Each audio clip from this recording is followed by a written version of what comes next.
வணக்கம் தோழர்களே. நம்ம இப்போ இந்த வீடியோல என்ன பார்க்க போறோம் என்றால், திருக்கண்டியூர் ஹரசாப விமோச்சன பெருமாள் கோயில் பற்றி பார்க்க போறோம்.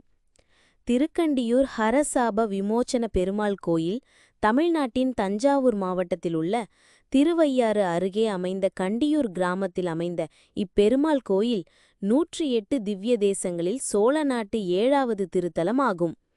திருமங்கை ஆழ்வாரால் மங்களாசாசனம் செய்யப்பட்ட இக்கோயிலின் மூலவரின் பெயர் ஹரசாப விமோச்சகர் ஆகும் மற்றும் இக்கோயிலின் தாயாரின் பெயர் கமலவல்லி நாச்சியார் ஆகும்.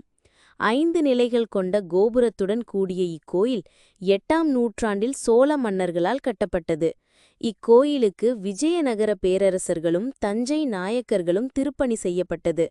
பிரம்மனின் 5 தலைகளுள் ஒன்றை வெட்டியதால் ஏற்பட்ட பிரம்மஹத்தி தோஷம் நீங்க சிவன் திருக்கண்டியூரில் உள்ள கபால மோக்ஷ தீர்த்தத்தில் நீராடி திருக்கண்டியூர் விஷ்ணுவை தரிசனம் செய்தார். இதனால் இக்கோயிலில் சிவனுக்கு பிரம்மனின் 5வது தலையை வெட்டியதால் ஏற்பட்ட பிரம்மஹத்தி தோஷம் என்ற சாபத்திலிருந்து விஷ்ணுவால் விமோசனம் பெற்றது. அதனால் இத்தலத்திற்கு ஹரசாப விமோச்சன பெருமாள் கோயில் என பெயராயிற்று.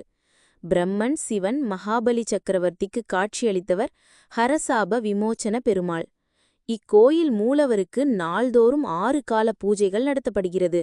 ஆண்டுதோறும் பங்குனி மாதத்தில் பிரம்மோற்சவம் நடைபெறுகிறது. தஞ்சாவூரிலிருந்து திருவையாறு செல்லும் வழியில் வடக்கே சுமார் 6 கிலோமீட்டர் தொலைவில் உள்ளது. தஞ்சையிலிருந்தும் திருவையாற்றிலிருந்தும் பேருந்து வசதிகள் உண்டு.